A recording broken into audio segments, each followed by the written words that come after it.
Welcome to the Deep Dive, where we take the chaos of the rapidly evolving AI and film technology landscape, and we try to distill it down to a clear, actionable roadmap designed specifically for you. Yeah, absolutely. And today we're embarking on what I think is one of the most exciting deep dives we've ever done, AI filmmaking in 2025. Right. And this isn't just theoretical, right? We are actually building a functional end-to-end toolkit. We're going to show you the precise interlocking steps to take an idea, maybe just a simple text prompt, all the way to a polished, ready-for-premiere film clip. Okay, so our mission today is really to cut through all that noise, that massive amount of information out there, and provide that definitive shortcut. You don't need to spend 6 months testing dozens and dozens of tools. Exactly. We've dug into the source material, we've analyzed it to really identify the absolute best software at each stage. The goal is a complete workflow, something you can use to master this, well, let's face it, complex and very rapidly evolving environment. And mastering this now, it puts you right in the center of a huge economic shift, right? An explosion, really. It really is. The generative AI market in media and entertainment, it isn't just growing. The sources we looked at project a compound annual growth rate of, I get this, 43.22%. Wow. That's a CAGR, right? The compound annual growth rate. So for the listener, that's basically the average growth rate over a period longer than a year if you assume the profits are reinvested, 43% annually. That's staggering. It is staggering. And that pace means the market is expected to blow past $400 million in 2025 alone, just next year. Incredible. And what's driving that? It seems to be fueled by two major kind of undeniable demands. First, the industry's push for hyper-personalization of content, tailoring things specifically. And second, the eternal need for highly cost-effective and scalable production solutions. And AI fundamentally delivers on both of those fronts. Okay. So to make this enormous workflow, this whole process manageable, we've broken the entire AI filmmaking journey down into 7 interlocking stages. That's key, right? They have to connect logically. Absolutely crucial. They have to flow one into the other, otherwise the whole system it breaks down. So they are, first, script writing, that's your blueprint. Okay. Second, mood boarding, getting the visuals down. Third, image generation. Fourth, taking those images and turning them into video generation, adding motion. Right. Fifth is the soundtrack creation, the score. Sixth, sound design, which covers your sound effects, your SFX, and dialogue. And finally, the 7th stage, post-production and all the final visual effects. Yeah, it's 7 steps. And we start, well, where you always have to start, with the story itself. Yeah, that makes sense. Every great film, regardless of the tech you use to make it, it begins and ends with a solid story. A great idea still. Yeah. It's the non-negotiable cornerstone, right? The core propeller for the whole thing. Exactly. You can't just rely on flashy AI visuals if the narrative itself falls apart. Precisely. The AI is fantastic, truly, at handling things like formatting, cadence, even generating options for dialogue. But the soul of it, the core emotional resonance, that still has to come from the human creator. So before you even, open a piece of software, your first job is finding that meaningful concept. And the sources suggest maybe lean into nostalgia or adapt classic books or, pull inspiration from well-trod genres that maybe you can twist in a new way. And that initial spark, that idea, it can hit you anywhere, anytime. So the first practical step seems to be just capturing it immediately. Voice memo on your phone, scribbled note on a napkin, whatever works. Instant capture, yeah. Yeah. But then moving from that sort of scattered note to a structured, say, 120-page screenplay, well, that needs serious organization. Okay, so what's the preferred workspace for pulling all this together? Especially thinking about integrating AI later. Our recommendation, based on the sources, is unequivocally Notion. It's just far superior to standard Word documents for this kind of creative project management. Why Notion specifically? Well, it's ideal for storyboarding and mapping out scenes because it natively offers this nested page structure and a visual tree view. You can literally organize your entire cast, all your locations, every beat sheet, all under a single project umbrella. It keeps everything connected. I do like how visual Notion makes things. It helps me think sometimes. And you can lean into that visual organization even more. We actually recommend using emojis on each page title, like maybe a little mask emoji for character pages or a clapboard emoji for scene pages. Oh, that's clever. Yeah, it acts as this instant visual aid. It lets you immediately recognize and navigate between different kinds of documents in what can become a pretty sprawling project tree. Plus, you can use Notion's data features too, maybe to track character arcs or the status of each scene, written, revised, approved, whatever. Okay, now let's talk about the AI script writing assistants themselves.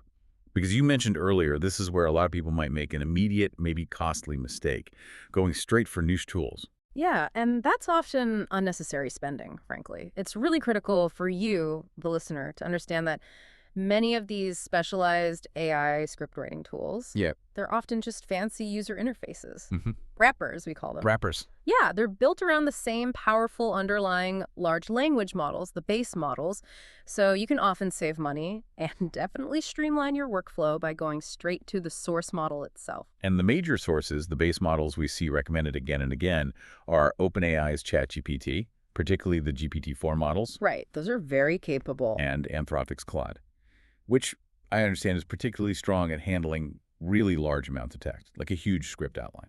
Exactly. Claude's large context window is a big advantage there. And look, if you've already bought into the Notion ecosystem, Yeah. using it for your organization, well, there's an immediate, very convenient option to consider.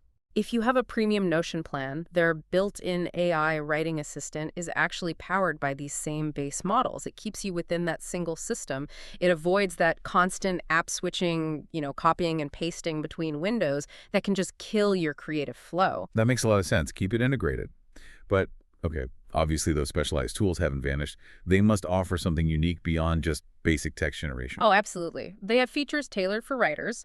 Let's maybe look at 3 key players highlighted in the sources, each designed for slightly different stages or needs in the writing process. Okay. First up, Sudowrite. Now, it originally started out for novelists, but it's evolved some pretty robust screenwriting features.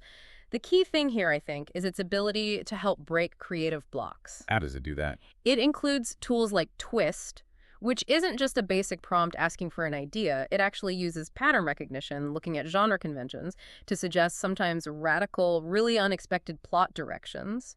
So, like, if my gritty detective story is feeling a bit predictable, Sudowrite might suggest throwing in, I don't know, time travel in the third act, just to shake things up.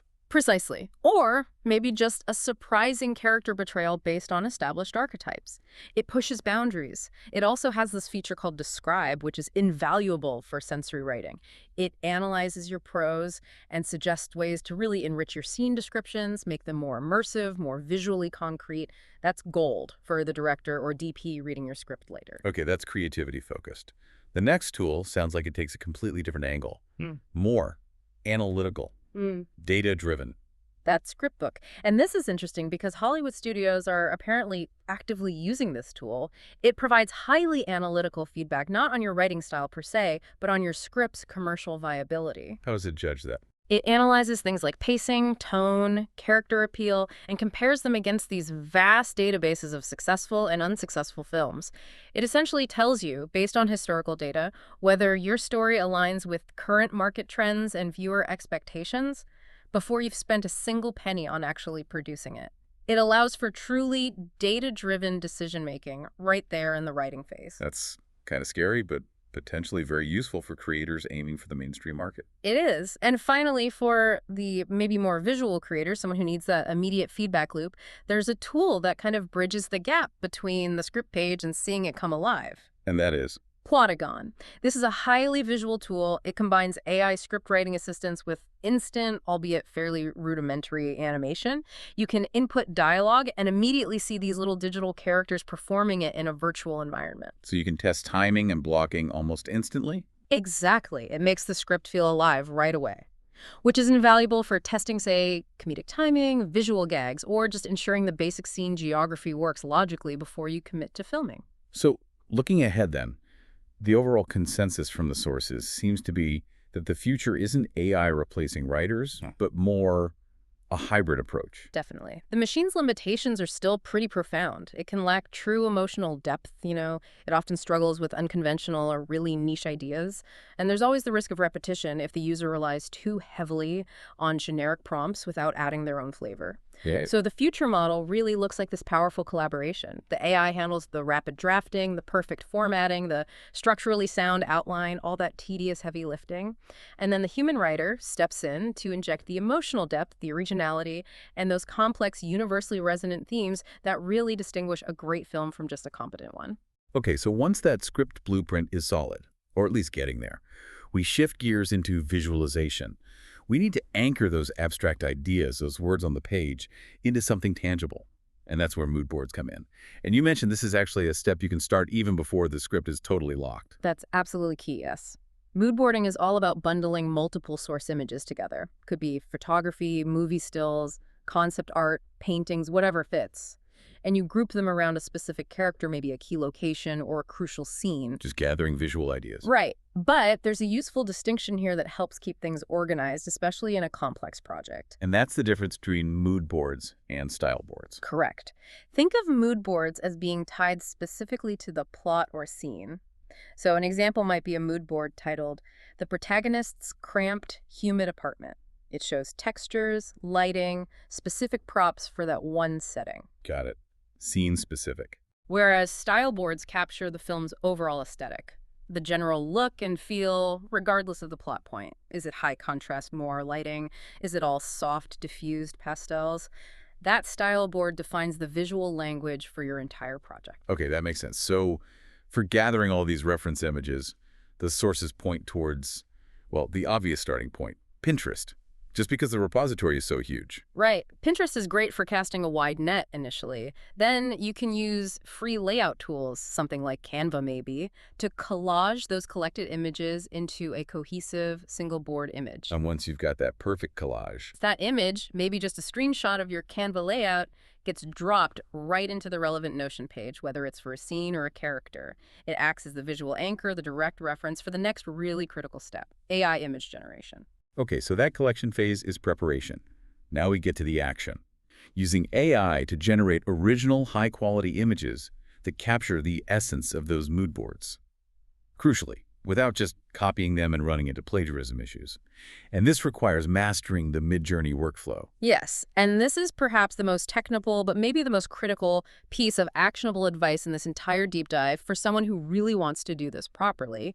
You'll need Discord, and you'll need at least a basic mid-journey subscription. Okay. The whole game here hinges on mastering two key flags, two commands you add to your prompt, the character reference flag, which is cref, and the style reference flag, which is sref. cref and sref.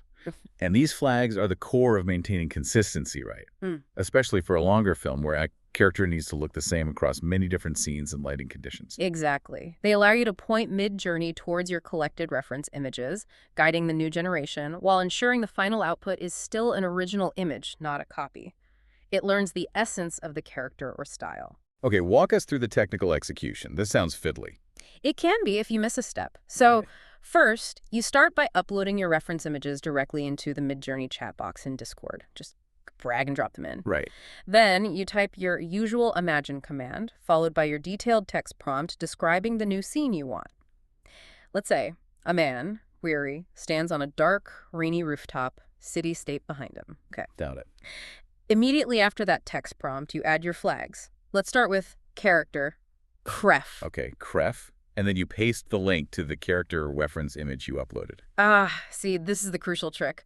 The part that often breaks prompts if you do it wrong. You don't just copy and paste the public web link to the image if you found it online somewhere. Why not? Because Midjourney often can't reliably scrape or access that public link. The technical fix is simple but absolutely vital. You scroll up in your Discord chat to the reference image you physically uploaded moments before. You click on that uploaded image to open it. And then you drag the URL link directly from that open image onto your prompt line immediately after the cref flag. Drag the URL, not copy-paste a web link. Exactly. This action ensures Midjourney uses the local Discord file ID. It guarantees the prompt integrity. It makes sure the AI truly understands the specific character's look you're trying to maintain across different scenes. You then repeat that exact drag and drop process for your style reference image using this ref flag. That distinction, dragging the Discord file URL versus pasting a public web URL, sounds like one of those small details that makes a massive difference. Separates a professional workflow from just endless frustration. It truly, truly does. It's a game changer for consistency. And once you've done that, placed your Creft and Sref flags with their dragged URLs, you absolutely must include the aspect ratio flag, which is R. Ah, right, so the pictures fit a film screen. Precisely. Make sure it's set to dimensions suitable for cinema, something like R2.1 or maybe R16.9, depending on your intended output, so the images actually fit your eventual film frame. Makes sense. And then Midjourney gives you 4 options. Yep, 4 initial images. Below them, you'll see U buttons and V buttons. The U buttons let you upscale the image you like best, bringing it to a higher resolution, full size. The V buttons let you create 4 new variations based on that specific selection, tweaking it slightly. Okay, so you iterate, upscale, get that perfect original still image. Yeah. And then we move on to the really exciting part, Yeah. making it move. Exactly. This is where the magic really feels like it accelerates. We are taking those static, high-quality images informed by your script, by your style boards, generated with consistency using Midjourney, and we're transforming them into dynamic film clips.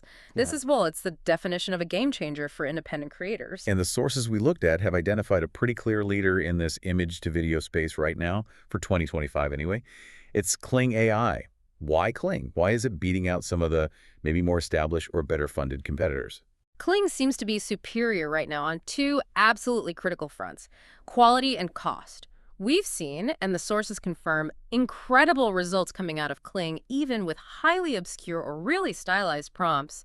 It handles artistic intent surprisingly well. Okay, quality is number 1. What about cost? The pricing is almost unbelievable. Currently, it's something like $2.99 for hundreds of generation credits.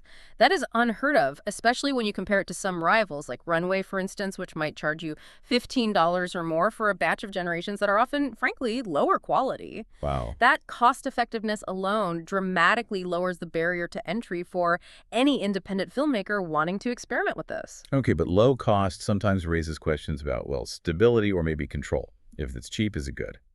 The key to mitigating those risks, according to the sources, is really mastering Kling's specific control feature, the motion brush. Yes, the motion brush is fantastic because it grants the filmmaker highly granular, very targeted control over specific elements within the image you want to animate. Let's walk through a scenario. Let's say you have that Midjourney image we generated, the weary man on the rainy rooftop. You bring it into Kling. You open the motion brush module.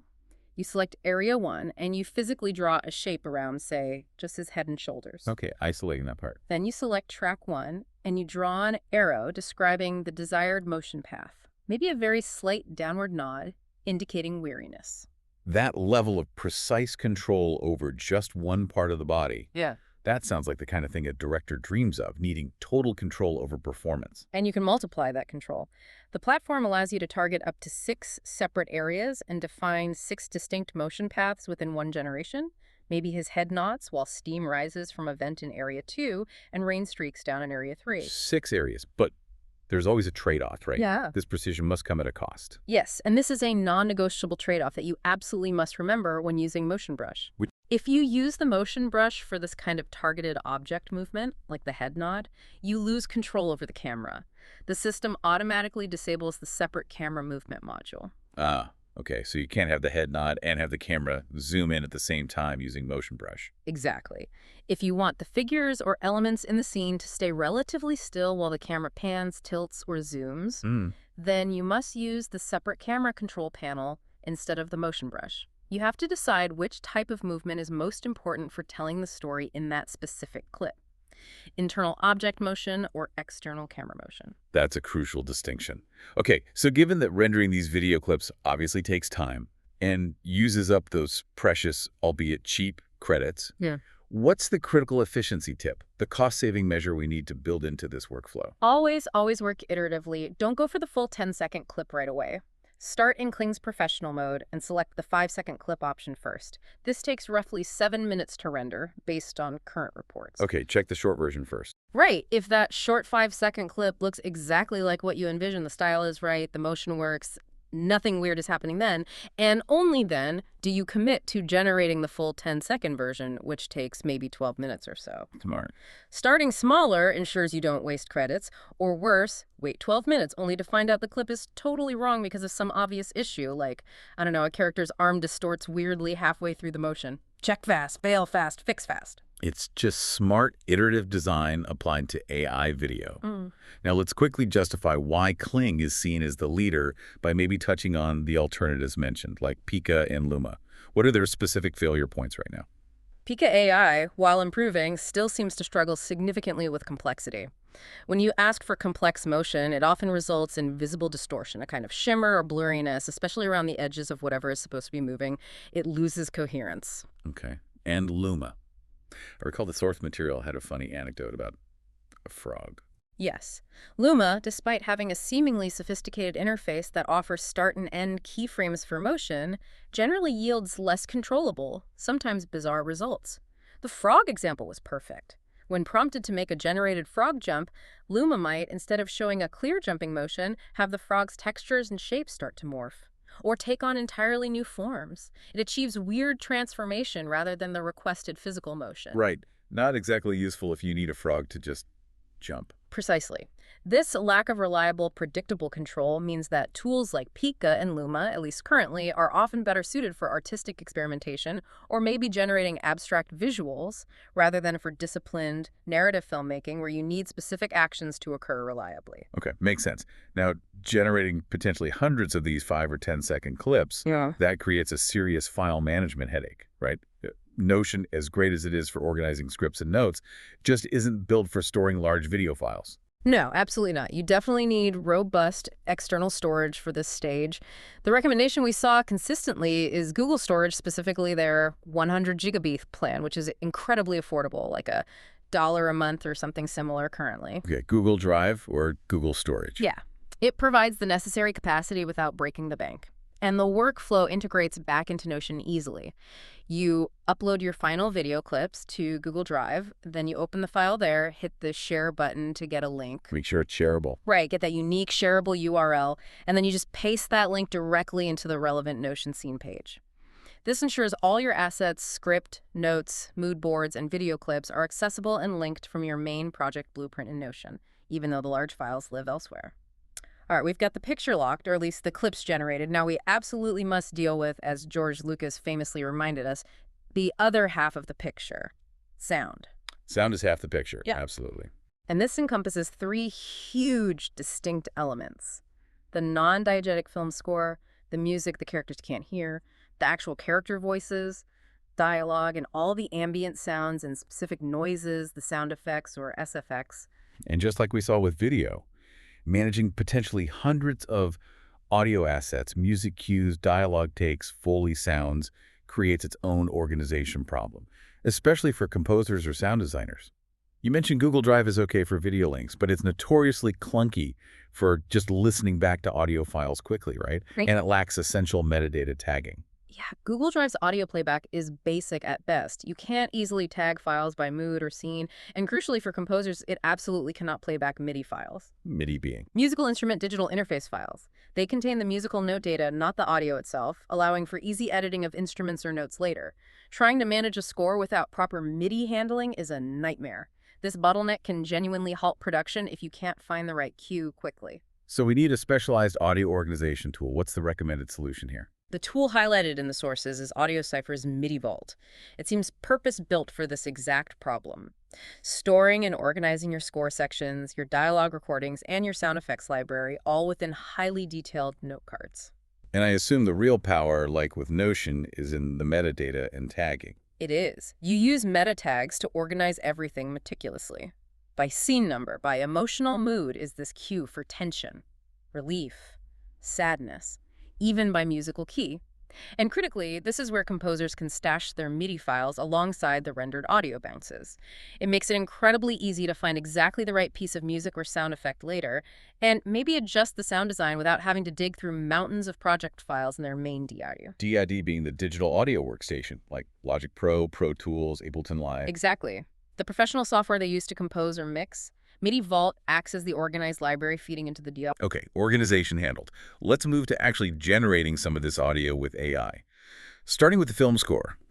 The two big names that keep coming up are Suno and Udio. Which one, based on the source material, seems better suited for creating traditional cinematic scores? Generally speaking, Udio appears to be the superior option right now, specifically for generating true movie soundtracks. Why Udio? It seems to offer greater compositional depth. That means the music it generates feels less repetitive, more intentionally structured, like it's actually developing themes. And crucially, it maintains better musical consistency over longer stretches. It handles appropriate changes in tempo, key signatures, and dynamic shifts, loud to soft, etc., in a way that feels more like a real score naturally requires. Okay, so where does Suno fit in? Because Suno is extremely popular, probably more widely known right now. What's its strength and what's its specific weakness for film work? Suno definitely excels at text-to-instrument specification. If you prompt it very specifically for, say, dark, brooding analog synthesizers for a horror scene, or a light pizzicato Baroque string ensemble for a comedic moment, Suno often understands and executes those specific instrument requests more accurately than Udio currently does. So it's good at specific sounds. What's the downside for scoring? The major weakness highlighted is that Suno often generates what the sources described as quantized pop music. Quantized meaning. Highly rhythmically rigid, locked perfectly to a grid like electronic dance music or a pop song backing track. It often sounds like it's waiting for a singer to come in over the top. It lacks the fluid, atmospheric, and dynamically shifting quality that's usually necessary for a true cinematic score, which needs to breathe with the picture. That distinction, quantized pop versus a more fluid, organic score, is really important for setting the listener's expectations. Okay, but purely in terms of workflow functionality, Udio also offers a massive advantage for composers trying to build out a longer piece of music, right? Absolutely. This is a huge practical difference. Both systems typically default to generating maybe 30-second clips initially, partly to conserve credits and speed things up. However, Udio has this fantastic ability to extend clips forward or backward in time. How does that work? Let's say Udio generates a 30-second musical motif that works perfectly for the middle of your scene. You can then ask Udio to generate, say, a 15-second intro section that leads smoothly into that motif, or maybe a 10-second outro section to resolve it nicely at the end. You can build the piece section by section. And Suno can't do that. Currently, no. Suno generates the clip, and that's it. You can't ask it to add an intro or extend the ending naturally. This forward-backward extension capability in Udio is genuinely game-changing for practical score production using AI. That flexibility is huge. I can see composers loving that. Historically, you might have had to restart an entire musical cue if the intro just felt slightly off. Okay, now what about retaining creative agency? Say I have a simple melody I wrote myself, maybe hummed into my phone, and I just want AI assistance in arranging it or maybe hearing it played by different instruments or in a different style. Okay, here the roles kind of reverse slightly.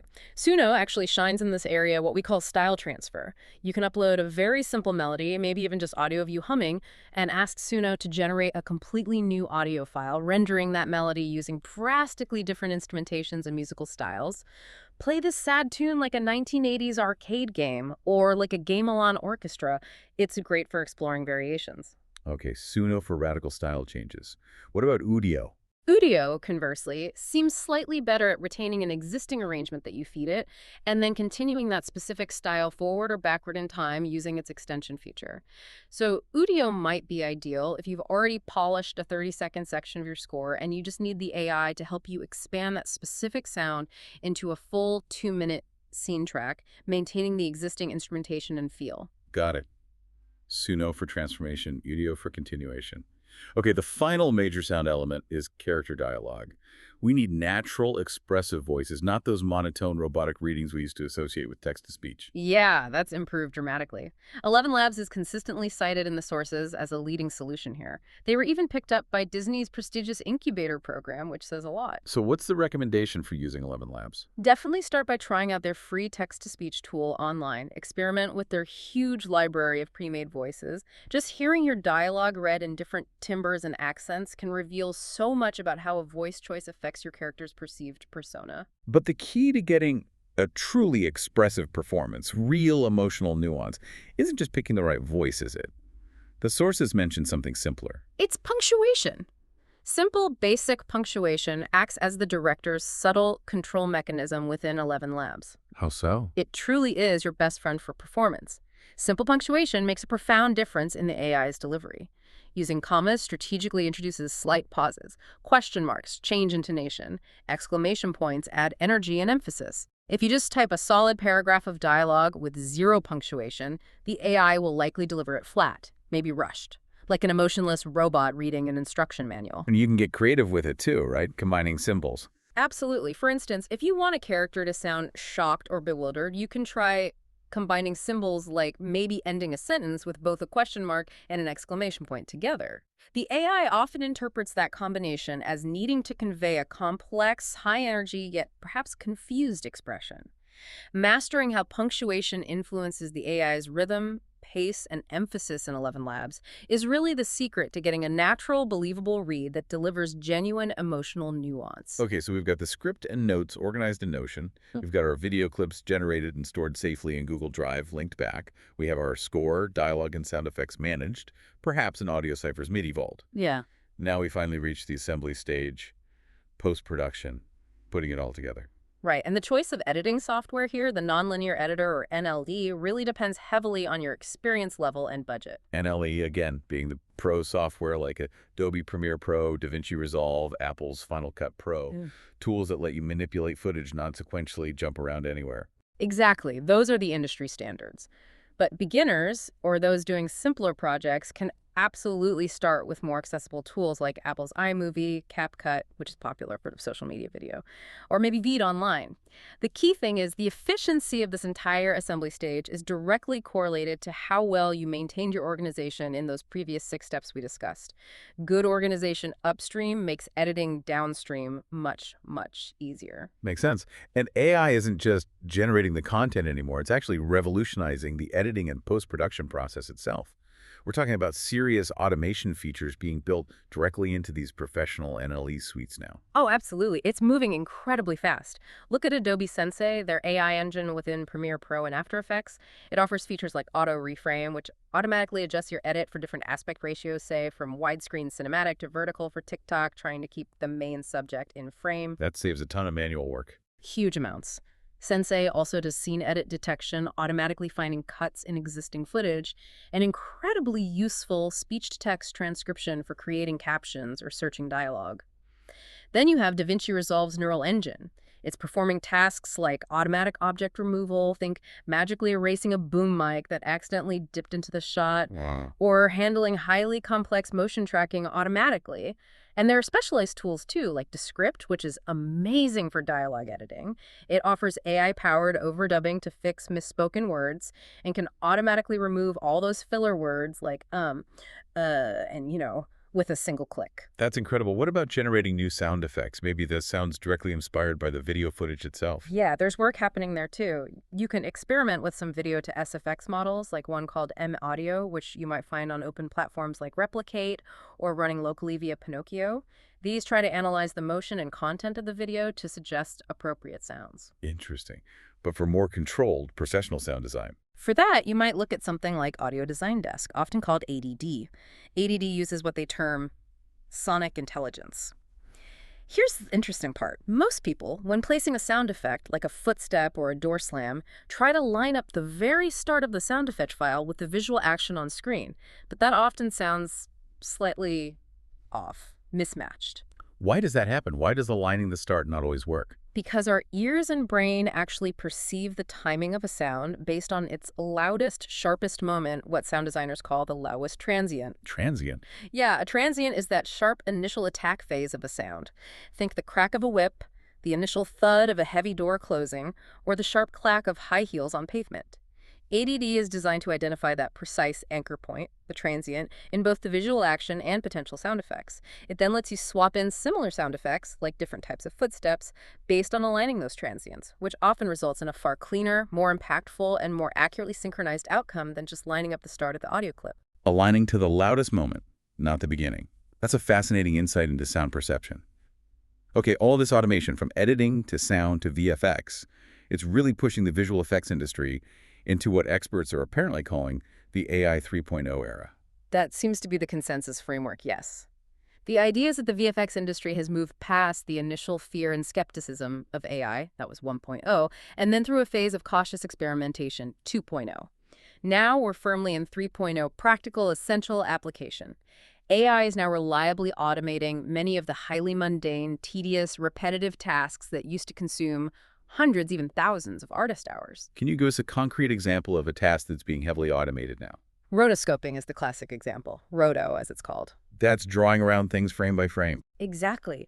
Manually drawing a precise mask or outline around a moving object, frame, by agonizing frame, often at 24 frames per second, to isolate it from its background, maybe so you can place it into a new environment or apply an effect just to that object. A single complex moving shot could easily take 3 artists 3 full days to complete using traditional methods. Wow. AI-assisted tools for keying, like green screen removal, and automated tracking can now handle the bulk of that work in maybe 3 hours, not 3 days. And that automation fundamentally frees up the human artist To do what instead? to focus on the truly complex, creative work that AI can't do easily. Instead of spending days mind-numbingly tracing lines, those artists are now spending their days designing intricate digital matte paintings for fantasy landscapes, or creating truly out-of-this-world creature effects, or finessing the final look and integration of shots. It results in a higher grade of visual content overall. Plus, AI accelerates production pipelines through things like real-time rendering for virtual production. Right, we've seen some incredible, very high-profile examples of this AI automation already being integrated into major studio productions. You mentioned virtual production. Absolutely. Think about the need for incredibly rapid visual background changes and adjustments on those massive LED stages, like the volume, famously used for shows like The Mandalorian. AI plays a crucial role in handling those real-time rendering demands and adjustments. Or consider the challenge of de-aging actors convincingly. We saw Tom Hanks de-aged quite significantly in the film. Here, reportedly accomplished seamlessly using AI tools like Metaphysic Live during production. It's becoming commonplace. Yeah. And what about physical effects simulation? Like how clothing moves and interacts with a character's motion, especially complex CGI characters. That's another area seeing huge gains. Tools like Digital Domain's proprietary ML cloth system, which they used on films like Blue Beetle, are prime examples. Traditionally, making a complex superhero costume to form, wrinkle, and flow realistically in response to all the underlying CGI character movement and wind simulation was a massive computational challenge, taking hours or days to simulate and tweak. ML cloth uses machine learning, trained on real-world fabric physics, to very quickly model and simulate how specific digital fabrics should realistically behave under different dynamic conditions. It essentially predicts the deformation, eliminating countless hours of manual physics simulation and tweaking, resulting in hyper-realistic digital costumes much faster. Okay, so the success and rapid adoption of all these powerful automation tools we've just described, it naturally raises some pretty serious, maybe uncomfortable questions. If AI is handling the bulk of the tedious work from roto to cloth simulation, what does the film school of 2025 or even 2026 need to look like? And maybe more urgently for people working today, what roles are truly safe in this new landscape? This brings us to the absolutely crucial human element in all of this. Yeah, and the consensus from the sources, we should probably stress this again, seems overwhelmingly to be about collaboration, not outright replacement across the board. But we do have to be pragmatic, right, and honest about which specific roles seem to face the highest risk of significant automation impacting job numbers or changing the required skill sets. Absolutely. The roles identified as most susceptible tend to be those that are highly repetitive, primarily rules-based, or heavily data-driven. So we're talking about things like lower-level editing tasks, maybe initial assembly cuts, the script coverage and analysis we mentioned earlier, using data to decide if a script is commercially viable, definitely rotoscoping artists, basic 2D animation tasks, maybe creating simple explainers or character loops. Also, dubbing and subtitling tasks are being rapidly automated by AI translation and voice synthesis. And even location scouting is being severely streamlined by AI. Wait, how does location scouting become vulnerable? That seems like a very human, on-the-ground job. Well, think about AI databases like Super Scout or platforms using drone mapping like Drone Deploy. They can analyze massive data sets, geographical information, satellite imagery, historical weather patterns, sun paths, so a director could prompt the AI. Find me a derelict factory location near Chicago that faces west, has no obstructing buildings for the sunset, and historically has a clear sky window between 3 p.m. and 4 p.m. in October. What used to take a human scout maybe 2 weeks of driving, researching, taking photos, and checking weather reports can now potentially be done, at least for initial shortlisting, in 2 minutes by the AI. It dramatically changes the scout's role, perhaps shifting it more towards logistics, securing permits, and managing the location once found, rather than the initial discovery phase. Okay, that makes sense. Conversely, the roles demanding skills that AI currently struggles with, things like deep empathy, complex strategic thinking, nuanced artistic interpretation, creativity, and leadership, these will likely become more valuable, not less. Exactly. We are talking about the core creative and decision-making roles. Directors, obviously, must bring the overarching artistic vision and leadership, guiding all these powerful AI tools towards their intended creative ends. Writers need to focus even more on crafting compelling stories with genuine emotional depth and complex, original themes that AI simply cannot generate reliably on its own. Cinematographers still own the artistic vision for the image composition, lighting design, lens choices. Their eye is crucial.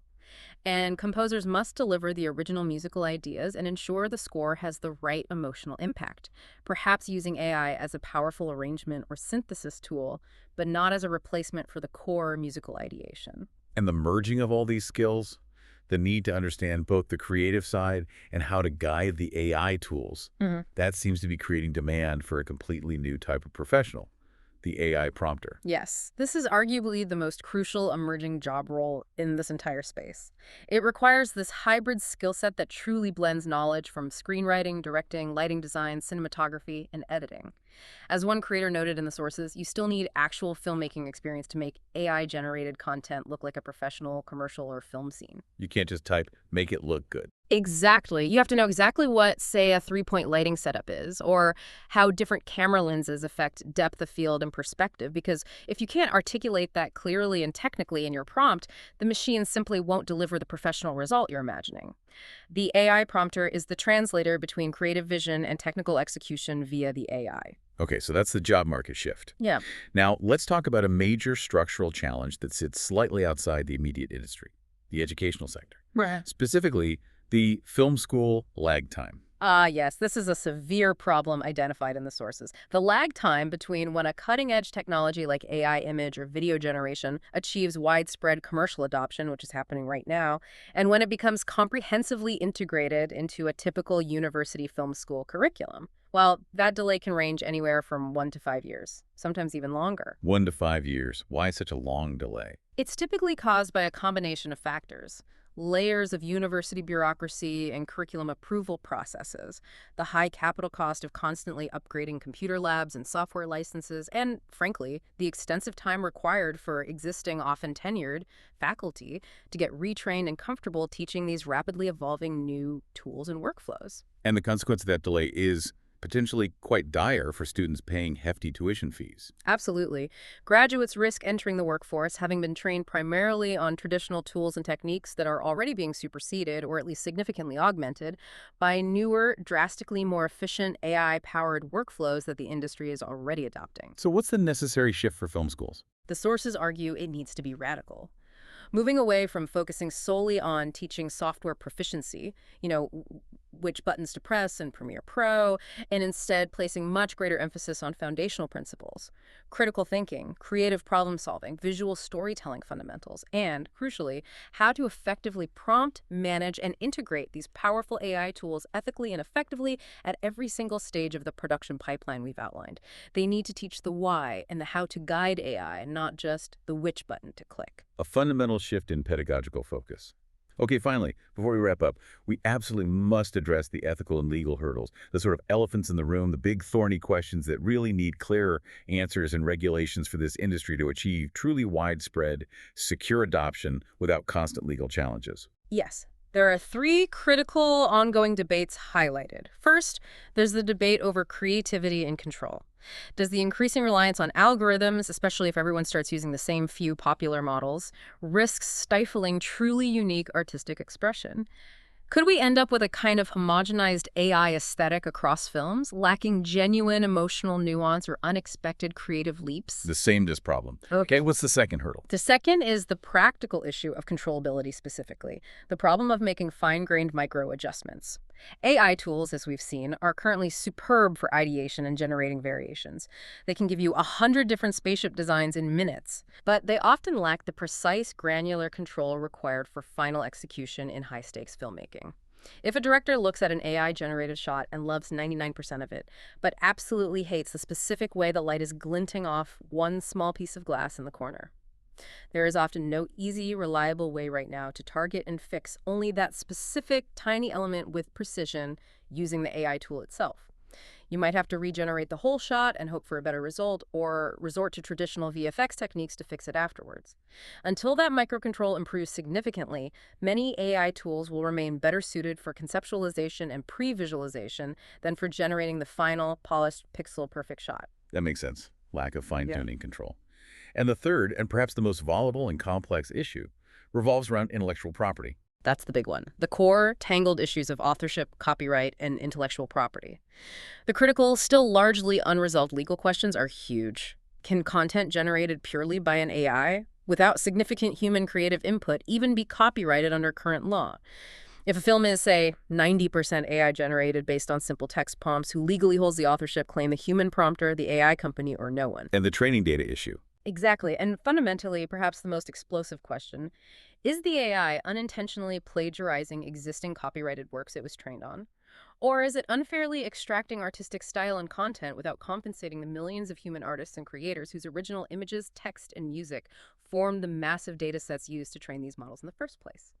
These legal challenges, and we are seeing major lawsuits happening right now regarding data scraping and fair use, absolutely must be resolved through legislation and court rulings for artists and studios to feel legally secure in the widespread adoption of these powerful tools. Hashtag outro. So if we try to synthesize everything we've covered today across all 7 stages of this AI filmmaking workflow, I think the core takeaway is really clear. AI fundamentally, dramatically lowers the cost barrier to entry for visual storytelling. Right. This technology genuinely enables the individual filmmaker, the solo creator, to potentially be a one-man band or maybe a one-person band, is better managing an entire production pipeline that just a few years ago would have absolutely required a large specialized team and a much bigger budget. But, and this feels like the biggest caveat, the most important but in this entire deep dive, that radical democratization, that power in the hands of the individual, it only really works if you, the creator, have already mastered the foundational filmmaking skills. Precisely. You still need to understand screenwriting fundamentals, the principles of directing actors, even if they're digital, the language of cinematography, the impact of editing choices, because the AI tools are ultimately only as good as the creative input and the direction they receive. The machine doesn't forgive bad taste or a poorly conceived story. So the role of the modern filmmaker, as you suggested earlier, is really becoming this combination of screenwriter, director, and AI prompt writer all rolled into one. Exactly. And crucially, they must have a very clear vision. They must know exactly what they want the finished film to look and feel like before they even start generating those individual clips. That old, comfortable standby we used to rely on in traditional post-production, the phrase, don't worry, we'll fix it in post, is becoming far less relevant and potentially much more expensive or impossible to attempt when dealing with AI-generated source material that lacks that fine-grained control we discussed. You have to get it right, or much closer to right, in camera, so to speak, even if the camera is virtual. Okay, so the technology, as we've seen, is practically there. The workflow we've outlined is achievable today, potentially with just a few $100s of software subscriptions and maybe a few weeks of dedicated practice. But the biggest future challenge, the one that really echoes the great digital disruption we saw in the music industry maybe 2 decades ago, it seems to lie entirely outside the realm of the technology itself. That feels right? A good story will always be a good story, no matter the means of production used to tell it. That's timeless. But the central looming challenge for the individual film artist in this new era isn't mastering the tech people will do that. It's figuring out how to effectively monetize their talents and their stories in this emerging, high-volume, potentially very low-cost production landscape. Yeah, Mimi. Meaning, when everyone can theoretically make a visually polished film relatively cheaply, the economic scarcity shifts. It's no longer primarily about the capability to produce the film. It becomes about the capability to capture and hold audience attention in an incredibly crowded marketplace. Just as musicians had to drastically shift their revenue models away from selling recorded albums towards live performances, merchandise, and licensing when digital music arrived, film artists will likely need to find their own new financial models to thrive in this rapidly democratizing, potentially high-volume content environment. That's the next big puzzle to solve. Yeah, that's really powerful and maybe slightly daunting final thought. The technology empowers creation, but the economics are the next frontier. Indeed. But ultimately, this is an incredibly exciting, transformative, and I think deeply empowering moment for storytellers. Our advice: embrace AI. Don't fear it as a replacement for your essential human creativity, but see it instead as powerful. Like jet fuel for your ideas. It's a tool set that can allow you to bring those grand, ambitious stories swirling in your head to life faster, more affordably, and maybe more visually spectacularly than you ever imagined possible before. Well said. Go create. We'll see you next time on The Deep Dive.